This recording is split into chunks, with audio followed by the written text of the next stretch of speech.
Fan গুলো হয়ে গেছে সে রওশনের সাথে মতো, জীবন যৌবন সব শেষ। ওই যদি হয় বিরোধী দলীয় নেত্রী, এই জন্য একটু একটু মানে যদি জ্বর মর থাকে অন্তত কাওয়া কাপড় মতো জ্বর বাড়িয়ে, কাওয়া কাপড় এখন শেষ, ওইটা দিয়ে আর হবে না। সূরা বাকারার 208 নম্বর আয়াতে উসুলে তাফসীরের মূল নীতি অনুযায়ী আমরা আরম্ভ করছি। দেখি কয়টা পয়েন্ট বলা যায়। 1 নম্বরে আমরা তেলাওয়াত করলাম, শুদ্ধ তেলাওয়াত, এরপরে বাংলা অর্থ বলবো। হে ঈমানদারেরা, তোমরা প্রবেশ করো, উদখুলু যেহেতু বহু বচন, সবাই মিলে, ফিসসিলমি, এখানে সালমন বা সিলমন, সিলের উপরে জবর দিলে হয় সালমন, বাংলা অর্থ হচ্ছে শান্তি। আর সিলমন জের দিয়ে পড়লে এর বাংলা অর্থ হয় ইসলাম। এখানে যেহেতু সিলমন আছে তার মানে ইসলাম শব্দ হবে। তোমরা ইসলামে প্রবেশ করো, কেমন ভাবে? কাফা, পরিপূর্ণ ভাবে। আমি এবার ফি জিলালিল কোরআন থেকে বলছি। মুফাসসির সাইয়্যিদ কুতুব রাহমাতুল্লাহ আলাইহি লিখেছেন, কেউ যদি ইসলামে পরিপূর্ণ প্রবেশ করতে চায় তাহলে তার সিমটাম কি হবে? আপনি কি করে বুঝবেন যে আমি ইসলামে পরিপূর্ণ প্রবেশ করেছি?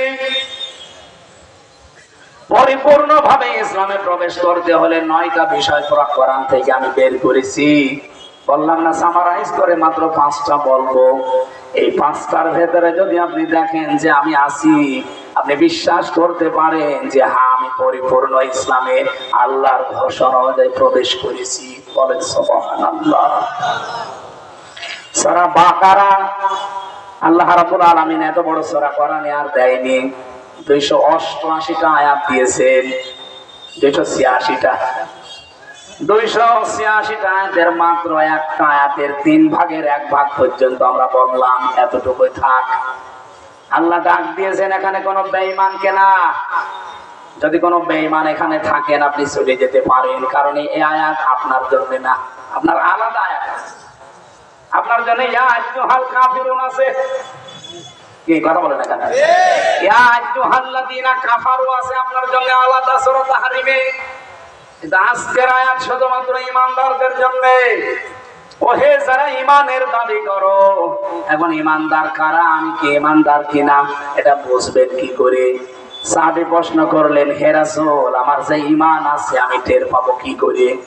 বিশ্বনবী বললেন, ইদা সাররাতকা হাসানাতুকা ওয়া সাআতকা সাইয়্যাতুকা ফাআনতা মুমিন। মুসলিম শরীফের হাদিস। যখন তোমার ভালো কাজগুলো তোমাকে আনন্দ দেবে, অন্যায় কাজ দেখলেই তোমার ভেতর থেকে একটা বাধা আসবে, তখন তুমি বুঝবে তোমার ঈমান আছে। ও বাংলার মুসলমানেরা যারা শুনতেছেন, বলেন তো ভালো কাজ সবার কাছে ভালো লাগে? লাগে না। অন্যায় কাজও সবার কাছে অন্যায় মনে হয় না, আর অনেকে আনন্দ নিয়ে করে। কথা বলেন না কেন? অন্যায় জানার পরও অনেকে করে। আরে ভাই, অন্যায় জানার পরে করা, আনন্দ নিয়ে করা পার্থক্য আছে। মন চায় না তারপরও অনেকে করে। আমি রিমান্ডে 2 প্রকার অফিসার পেয়েছিলাম। এক প্রকার যারা ইচ্ছা করে, নিজের ইচ্ছা করে আমাদেরকে অত্যাচার করতো, উপরের নির্দেশ যদি 1% দিত ওরা করছো 10%। আমি এমনও পাহারাদার পেয়েছিলাম, কারারক্ষী, এমনকি রিমান্ডে এমন কিছু অফিসার পেয়েছিলাম, ওরা রাতের বেলা যখন ওই ক্যামেরা গুলো বন্ধ হয়ে যেত, সিসি ক্যামেরা, যেহেতু মাটির নিচে, আমি তো 10 দিন ছিলাম ওই আয়না ঘরের মিনিটায়, মানে রাতের বেলা এসে হাত চেপে ধরে বলতো, হুজুর মাফ করে দিয়ে, আসলে আমি কিন্তু এগুলো চাই না, বাধ্য হচ্ছি। এই 2 জনের ঈমান কি এক? অন্যায় দেখলে আপনার ভেতর থেকে একটা বাধা আসবে।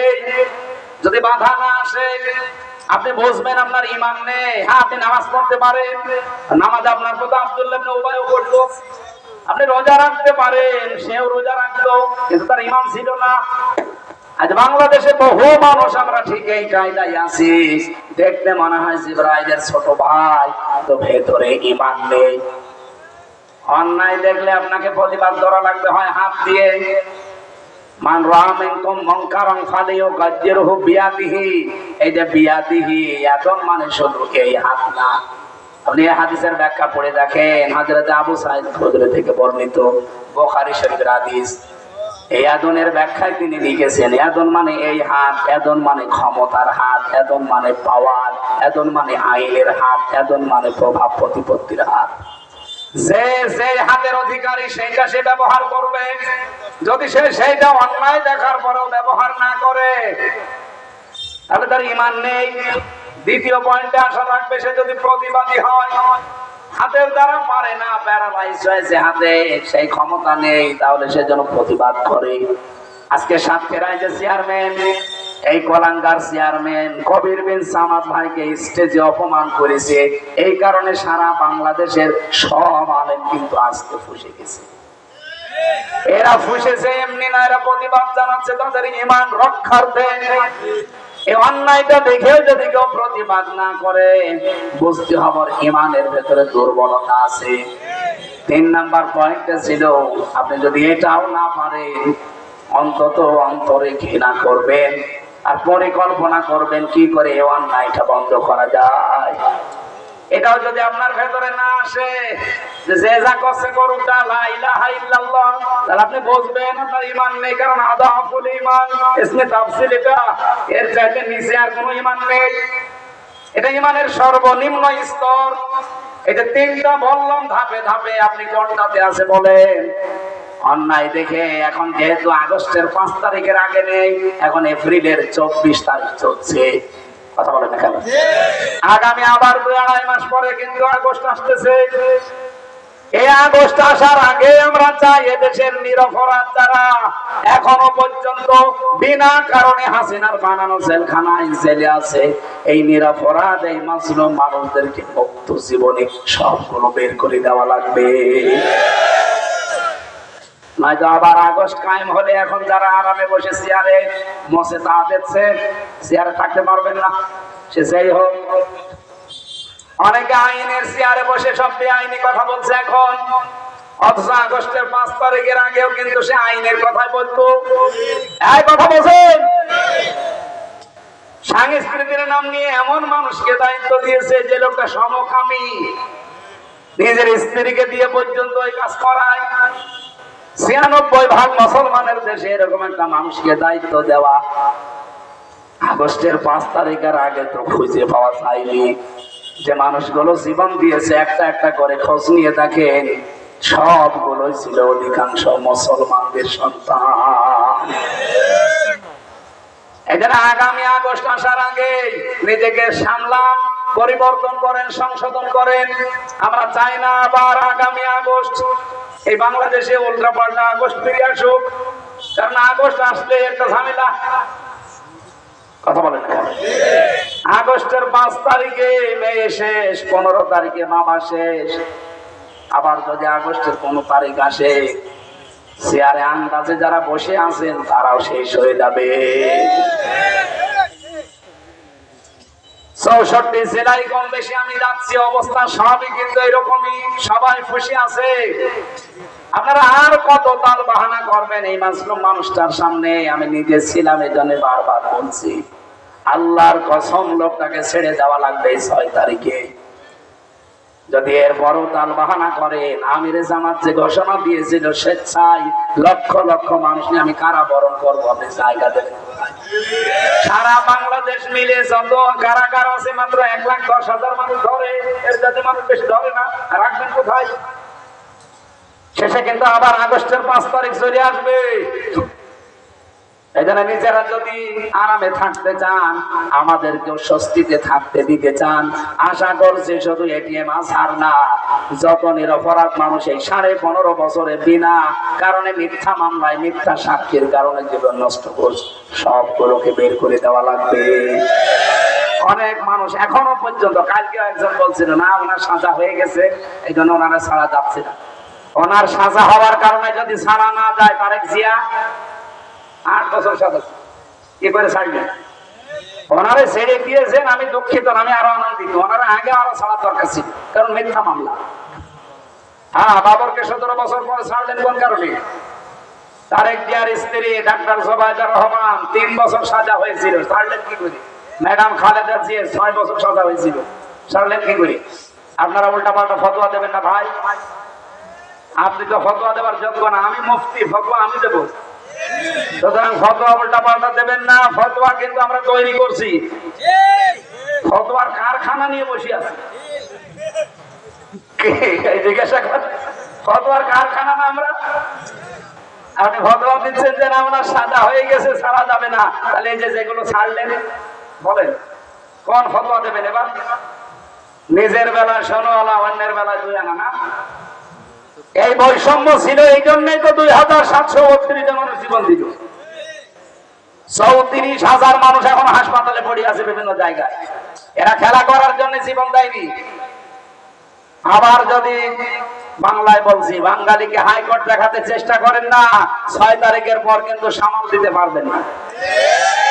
কারণ আগস্টের 5 তারিখের আগের জরিপ দেখেন, এই দেশে 100 জনের মাত্র 15 জন বলতো আমরা এই দেশে ইসলাম চাই। তার ভেতরে আব্দুল হাই একজন। কি ওনারা জিজ্ঞাসা করেন চাইতো না? এখন এই যে এপ্রিলের 17 তারিখের একটা রিপোর্ট পেয়েছি, আজকে তো 24 তারিখ, 17 তারিখের রিপোর্ট এসেছে এই দেশের এখন 100 জনের 77 জন মানুষ বলছে আমরা এই দেশের রাষ্ট্রীয়ভাবে ইসলাম চাই। আর আমরা এগুলো বানিয়ে নিয়ে, এগুলো সব খ্রিস্টানরা বানিয়েছে রিপোর্ট। এমনি মোদির মাথা খারাপ হয়ে গেছে, দাদা তো পাগল হয়ে গেছে। 100 জনের 77 জন এমনি তো নম করছে না। সেদিন ইউনুসকে দেখে কি বলেছিল, বাবা করে না, পেছনে কোনো কারণ আছে ভাই। আমরা আর একটু অ্যাক্টিভ হয়ে থাকি, দেখেন আমার মনে হয় দাদার ধুতিও খুলে যাবে। ধুতি পরে থাকে তো, ধুতিও খুলে যাবে। যেভাবে ব্যবসা বাণিজ্য চীনের সাথে, তুরস্কের সাথে, সৌদির সাথে, পাকিস্তানের সাথে আরম্ভ অলরেডি করেছে, ওরা না খেয়ে মরবে। ওদের এখনই যে অবস্থা, শুধু চীন বলেছে যে 1000 বেডের হাসপাতাল গুলো বাংলাদেশে আমরা 8টা বানাবো, 8 বিভাগে। ওদের মাথা অলরেডি খারাপ হয়ে গেছে। হচ্ছে কি কিচ্ছু লাগবে না, শুধু একটু একটু ছেড়ে দেন, আর এর সাথে কোরআনটা যোগ করে দেন, সোনায় সোহাগা হয়ে যাবে। ডক্টর মোহাম্মদ ইউনূস 2 নবীর নাম নিয়ে বসে আছে।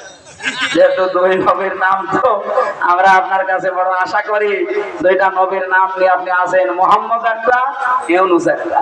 সুতরাং 2 নামে মর্যাদা রাখে। জীবনের শেষ খেলা একটা খেলে দেন, এই দেশে কোরআনের বিধান আমি যাওয়ার আগে কায়েম করে দিয়ে গেলাম। 92% এই দেশে যারা আছি আমরা, হিন্দু, খ্রিস্টান, বৌদ্ধ, মুসলিম, সব কৃতজ্ঞ থাকবে। এই কথা বলেন না কেন?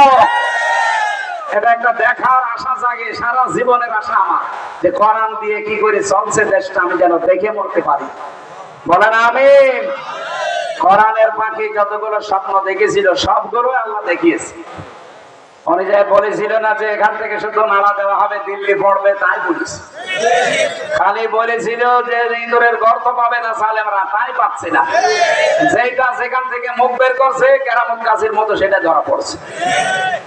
উনি বলেছিল যে এই দেশে আমার আশা, আমার বিশ্বাস, কালেমার পতাকা পথ পথ করে উঠবে। উনি দেখতে পারেন নাই, ওনার নায়েবে রাসূল আমরা আছি না? এই কথা বলেন না কেন? আমাদের স্বপ্ন এটা আমরা যেন চোখে দেখে যেতে পারি। বলেন আমিন। আমার কথা ছিল আমি আপনি ইসলামে পরিপূর্ণ প্রবেশ করেছি কিনা। আল্লাহ প্রথমে ডাক দিলেন ইমানদারকে। আর ইমানদার কারা? এই হাদিস দ্বারা প্রমাণ। ভালো কাজ দেখলে আপনার ভালো লাগবে, অন্যায় দেখলে আপনার কাছে কষ্ট লাগবে। যদি লাগে তাহলে বুঝবেন আপনার ঈমান আছে, যদি না লাগে আপনি যত বড়ই বুজুর্গ দাবি করেন আপনার ঈমান নেই। অদখলো বহু বছর এইটা আল্লাহ বলেন সবাই মিলে প্রবেশ করো ফিসসিলমি, ইসলামের মধ্যে কাফা পরিপূর্ণভাবে। আল্লামা বাইজাবি রহমাতুল্লাহ আলাইহি, নাসিরউদ্দিন বাইজাবি উনি লিখেছেন, তুমি যে আল্লাহর ইসলামে পরিপূর্ণভাবে প্রবেশ করলে তার প্রথম প্রমাণ হচ্ছে আত্মসমর্পণ করা। তুমি যদি দেখো যে আমি আত্মসমর্পণ করেছি, তাহলে বুঝবে যে আমি ইসলামে প্রবেশ করলাম। এখন পরিপূর্ণ হয় না, আরো 4টা আছে। এক নম্বরে আপনি আত্মসমর্পণ করবেন কার কাছে?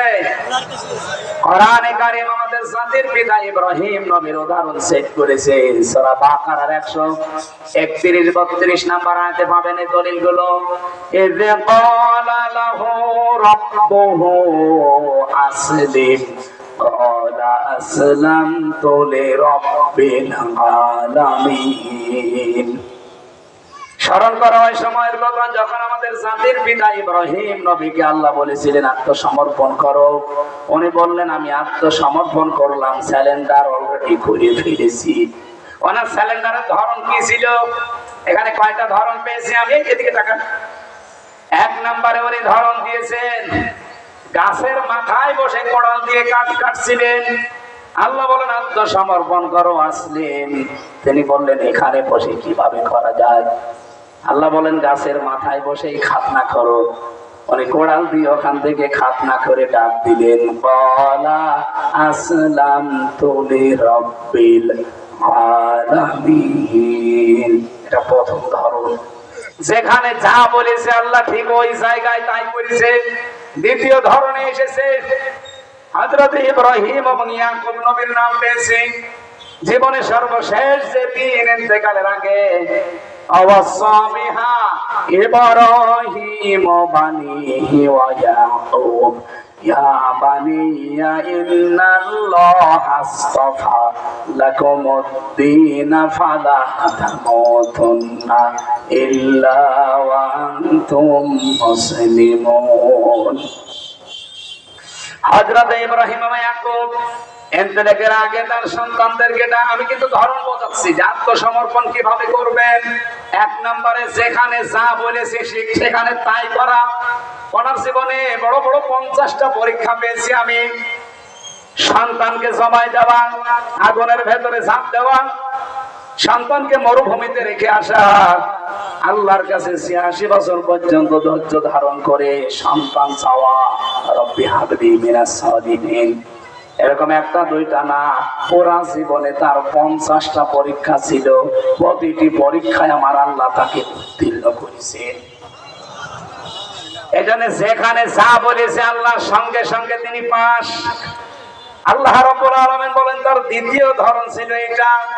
জীবনের শেষ দিন ইন্তেকালের আগে সন্তানদেরকে ডাক দিয়ে বললেন আমার কলিজার টুকরা সন্তানেরা, অবশ্যই আল্লাহ তোমাদের জন্য মনোনীত করেছেন একটা দিনকে। এজন্য দিনের আগে আলিফ লাম দিয়েছেন। আলিফ লাম শুধু শেষ না, এর আগে কম আছে, লাকুমুদ্দিন। কম দিয়ে আল্লাহ জানাতে চেয়েছেন শুধু ইসমাইল আর ইসহাক না। ইসমাইল ইসহাক হলে কম দিতাম না, কমা দিতাম। তাম পৃথিবীতে ইব্রাহিমের সন্তান যারা কিয়ামত পর্যন্ত আসবে সবাই এই বহু বচন জমির এই কমের ভেতরে আছে। সুবহানাল্লাহ বলতে পারেন না? তাহলে আমরা ইব্রাহিমের সন্তান যারা দাবি করি, জাতির পিতা হিসাবে যাকে আমরা মানি, নাম কি? আরো জোরে। উনি ওনার সন্তানদেরকে উপদেশ দিয়েছে, নসিহত করলেন, ওই সন্তানের ভেতরে আমি নেই, আপনি নেই। তাহলে আমাদের জন্য উপদেশ কি ছিল?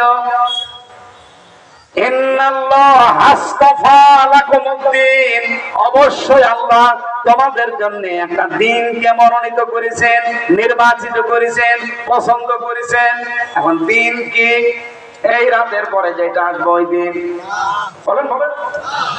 কোরআন শরীফে আমি দিনের 19টা অর্থ পেয়েছি।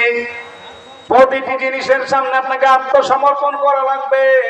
সবচাইতে বেশি আমার কাছে পারফেক্ট মনে হয় দিন মানে জীবন ব্যবস্থা, ইসলাম।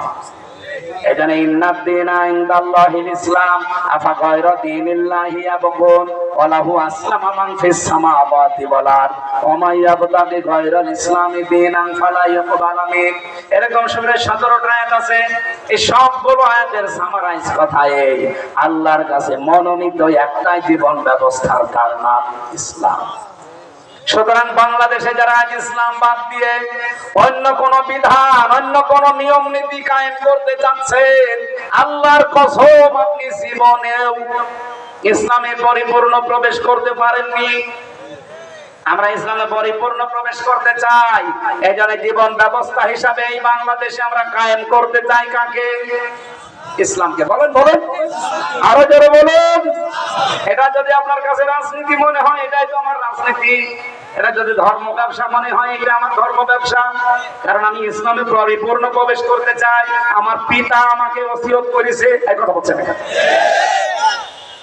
আমার পিতার শেষ ওসিয়ত ছিল ওয়ালা তামুতুন্না মরমানা ইল্লা ওয়া আনতুম মুসলিমুন, যতক্ষণ মুসলমান না হতে পারো। তাহলে আমরা পুরুষ মানুষ যারা, আমাদের মুসলমান হওয়ার নিয়ম, মেয়েরা যারা এসেছে তাদেরও মুসলমান হওয়ার নিয়ম নেই। এই কোরআনে আল্লাহ 500 আইন দিয়েছেন, শরীয়তের বিধান বলা হয়। এগুলোর সামনে স্যালেন্ডার করা, আত্মসমর্পণ করা, নিজের মন আর বলে কিছু নেই। ওই যে আয়াতটা পড়লাম আমি শপথের দিনও পড়েছিলাম, ইন্না সলাতি, এর ভেতরে সব আছে। অনুসুকি, এর ভেতরে আরো বেশি আছে। সলাতের ভেতরে যত কিছু আছে, নুসুকের ভেতরে আরো বেশি আছে। আমার সলাত, আমার নুসুক, নুসুক মানে কি? শুধুমাত্র কোরবানি না। এটা তাফসিরে ওই যে মাযহারিতে আছে, আল্লামা সানাউল্লাহ পানিপতি রহমাতুল্লাহ আলাইহি মাযহারি তাফসিরে উনি লিখেছেন। এই জায়গায় আমি ব্যাখ্যা করতে গিয়ে পেয়েছি, নুসুক শব্দের তিনি 3টা অর্থ দিয়েছেন। 1 নম্বরে নুসুক মানে কোরবানি করা, 2 নম্বরে নুসুক মানে হজের কার্যকলাপ, 3 নম্বরে নুসুক মানে ইবাদত বন্দেগী। বলেন তো একটা জীবনের বাইরে আর থাকে? বলেন, এর বাইরে আর কিছু থাকে না। তার মানে আমার নামাজ, আমার জীবনের যত কোরবানি আছে, এমনকি আমি যদি বেঁচেও থাকি, আমি যদি মরেও যাই, লিল্লাহি রাব্বিল আলামিন, আমার রবের জন্য। মুসলমান পুরুষ মানুষ আমরা যারা এখানে দাবি করছি, আমাদের জাতির পিতা আমাদেরকে শিখিয়েছেন মুসলমান হওয়া লাগে কি করে। ওই জীবনের প্রথম দিন থেকে তিনি পরীক্ষায় অবতীর্ণ। 50টা পরীক্ষা পরপর দিলেন, কোন পরীক্ষায় তিনি ফেল করেননি। আমরা তার সন্তান হিসাবে ফেল করলে হবে? বলেন বলেন। আমাদের মা হযরতে হাজেরা, তিনিও পরীক্ষা দিয়ে তিনি এমন মুসলমান ছিলেন আল্লাহর সিদ্ধান্তের সামনে। তিনি শুধু স্বামীকে বলেছিলেন, স্বামী আমার মরুভূমির ভেতরে পানি আর খাবার ছাড়া আমার এই মাসুম বাচ্চাকে সহ রেখে যাচ্ছেন, এটা কি নিজের ইচ্ছায় না আল্লাহর ইচ্ছায়? হযরত ইব্রাহিম 86 বছর বয়সে পাওয়া সন্তান, কথা বলতে পারছিলেন না, শুধুমাত্র ইশারা দিয়েছিলেন আকাশের দিকে, আমার ইচ্ছা না আল্লাহর ইচ্ছা। হযরত ইব্রাহিম নবী আলাইহিস সালামের কথা ইঙ্গিত দেওয়ার পরে হাজেরা আমাদের মা, তিনি যে কথার জবাব দিলেন যে নিশ্চিন্ত মনে বাড়ি ফিরে যান। ওই আল্লাহর উপরে আমার ভরসা এতটাই বেশি আছে, যার আদেশ মতো আপনি আমার সন্তানকে মরুভূমিতে রেখে গেলেন, উনি জীবনও আমার সন্তান আর আমাকে পানি আর খাবারের অভাবে মারবেন না। তার এই বিশ্বাস সত্য হয়েছিল না হয় নাই? এখনো পর্যন্ত তার প্রমাণ চমচম। এই কথা বলে দেখেন, নবী ইব্রাহিম দোয়া করেছিলেন আমার সন্তানদেরকে ফল ফলাদি দিয়ে তুমি রিজিক বৃদ্ধি করে দেবে। আপনি দেখেন, খালি পাহাড় পাথর আর মরুভূমি, কিচ্ছু নেই, অথচ আরব জানে কোন খাবারের অভাব আছে? ইব্রাহিম নবীর দোয়া এটা। মানে হাজার হাজার বছর আগে দোয়া করেছিলেন, ওখান থেকে আরম্ভ হয়েছে। যদি ইব্রাহিমের আদর্শ আজও তারা মেনে চলতে পারে, তাদের অভাব কোনোদিন হবে না। আমরা ইব্রাহিমের সন্তান দাবি করছি, আমাদের মা বোনদেরকেও হাজেরার মতো এরকম তাওয়াক্কুল করা লাগবে, ভরসা করা লাগবে। কার প্রতি? 86 বছর পর্যন্ত তার সন্তান হয়নি, কোনদিন তিনি মাজারে যাননি, কবরে যাননি, কোন বাবার কাছে যাননি। আর আপনি, আপনার ভেতরে আকীদাটা, আমি এই যে ইসলামে প্রবেশ করার 5টা কথা বলছিলাম, তার 2য় নম্বর এটা, আকীদা সাফ করা লাগবে, আকীদা বিশুদ্ধ করা লাগবে। অধিকাংশ মেয়েদের নামাজ আছে, রোজা আছে, পর্দাও করে, কিন্তু একটু অসুখ বিসুখ হয়ে গেলে, সন্তানাদি হতে একটু দেরি হলে ওরা আর মাথা ঠিক থাকে না, চলে যায় একবারে আটরশি, একবারে চলে যাচ্ছে যে সুরেশ্বরী। আর এই যে গোয়ালন্দ ঘাট পাওয়ার আগে এক মাজার আছে, অনেকে যে মাথা ঢুকাচ্ছে। এমনকি আমার মতো হুজুর পেলেও অনেকে পাগল হয়ে যায়। সেদিন বগুড়াতে এক মহিলা এসে বলছে, মহিলা না স্বামী পাঠিয়েছে, ওর স্বামী এসে বলছে হুজুর আপেল পড়ে দেন। আমি এছাড়া ফাতিহা পড়ে ফু দিলাম, আমার কানের কাছে মুখ নিয়ে বলছে এমন ভাবে আপেল পড়বেন যেন সিডি হয়। আপেল সিডি, আপেল কই ফেলে দিয়েছি কেন? আরে ভাই আপেল পড়ে যদি ছেলে হইতো যে আমার ম্যাডামের 3টে মেয়ে হইতো না, আমি ওরে শুধু আপেল খাওয়াতাম। এত কিছু পড়ে শুনিয়ে তারপরও 3 মেয়ে, আর আপনি আমার কাছে এসেছেন যে আপেল পড়া নেবেন। আপেল ফেলে দিয়েছি। আমার বউ পাঠিয়েছে খালি মারবার মেয়ে হয়, হুজুরকে দিয়ে এমন আপেল পড়াবেন যেন ছেলে হয়। আমি কি ডাউনলোড করে দেব? মা বোনেরা আকীদা বিশুদ্ধ করেন। একটা মাসলুম দল বাংলাদেশে, জামাত ইসলামী বাংলাদেশ, তাদের আকীদা ঠিক নেই, আকীদা ভ্রান্ত। এই কথা তুলে অনেকে ফতোয়াবাজি করে। দাঁত মুখ খুলে ফেলা দরকার এই শয়তানগুলো। কিসের আকীদার কথা বলেন? বাংলাদেশ জামাত ইসলামের আকীদা হচ্ছে আল্লাহর জমিনে আল্লাহর দ্বীন কায়েম করা। এর বাইরে যদি কোনো আকীদা থাকে ওই জামাত আমি মানি না। আপনি জিজ্ঞাসা করে দেখেন, যদি কেউ থাকে জামাত ইসলামের, তার গোপনে বলেন যে তোমার আকীদা কি? ও যদি বলে আমার বাবার আইন কায়েম করা আমার আকীদা, ওরে ওই সময় ওই দল থেকে বাঁধিয়ে। আমার আকীদা হচ্ছে আল্লাহর জমিনে আল্লাহর আইন চলবে। আল্লাহুল খালকু ওয়া লা রাব। এই কথা বলছেন না কথা? জমিন যার আইন চলবে, এই আকীদা বিশুদ্ধ করেন। এই আকীদা অনেকের নেই, তাদের কোনো ফতোয়া নেই, অথচ এই মাসলুম দলটার উপরে আজ বছরের পর বছর এরকম মিথ্যা তহমত দিয়ে জাতিকে দূরে রাখতে চায়। জাতিও এখন বুঝতে পেরেছে যে বাংলাদেশে একমাত্র সঠিক আকীদাই এদের, যারা বলে আল্লাহর জমিন আমরা আল্লাহর আইন চাই। আমরা আল্লাহর জমিনে আল্লাহর আইন চাই না। আপনি আন্দাজে উল্টা পাল্টা ধারণা করবেন না, আমি সঠিকটা বলবো। আপনি খুঁজে দেখেন, যদি এর সাথে না মেলে আপনারও দল করার দরকার নেই।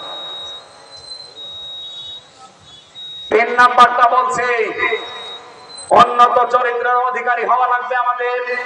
উত্তম চরিত্র গঠন করার মৌলিক যে পদ্ধতিগুলো আছে এগুলো অনুসরণ করা দরকার। আপনার চরিত্র যদি ভালো না হয়, উন্নত না হয়, আপনি জীবনে ইসলামে প্রবেশ করেছেন এটা বলতে পারেন না।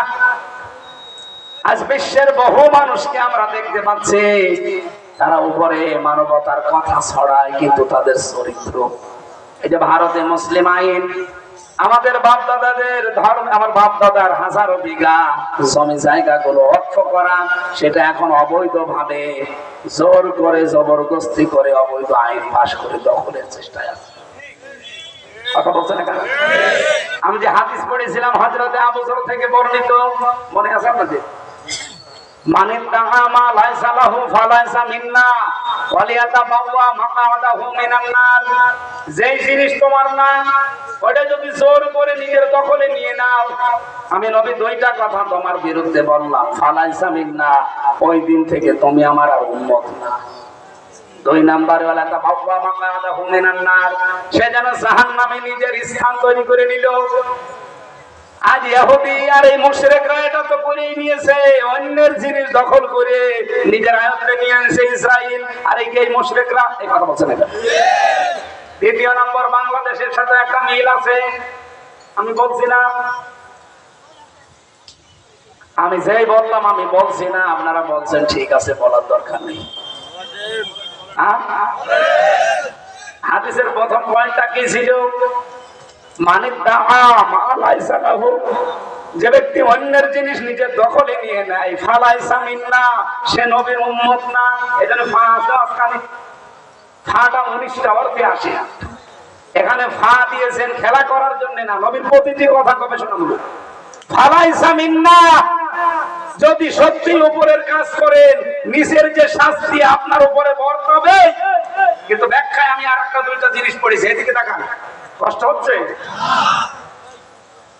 1 নম্বরে বললাম কি, যারা যে জিনিস আমার না, ওই জিনিস যদি আমি জোর করে আমার দখলে নিয়ে নেই, আমার আয়ত্তে রাখি, তাহলে সঙ্গে সঙ্গে আমি নবীর দলভুক্ত থেকে বের হয়ে গেছি, আমি নবীর উম্মত। বলেন বলেন। কিন্তু জিনিস যদি আমারই হয়, ওই জিনিস যদি আমার আয়ত্তেই ছিল কিন্তু হাত ছাড়া হয়ে গিয়েছে, ওটা যদি আমি আবার ফেরত পাই, তাহলে আমি এই শাস্তির আওতার বাইরে। এটা ইসলামী ব্যাগ, যাদেরটা তারা ফেরত পেয়েছে। আপনি এখন যদি বলেন যে ওরা দখল করে নিয়েছে, আপনি পাগলামি কথা বলেন কোন কারণে? ওরা দখল করেছে মানে জিনিস ওদের, ওরা ফেরত পেয়েছে। যারা এতদিন নিয়েছিল ইসলামী ব্যাংক তাদের, এদের মাথার ঘাম পায়ে ফেলা রক্তের তৈরি করা। কথা বলছেন না কারণ আপনি বলেন এটা মিথ্যা কথা। যাদের জিনিস তারা ফেরত পেয়েছে বলছে ওরা দখলবাজ, ওরা দখল রাখতে করেছে। আরে শয়তানের মিথ্যা কথা বলিস কোনটা?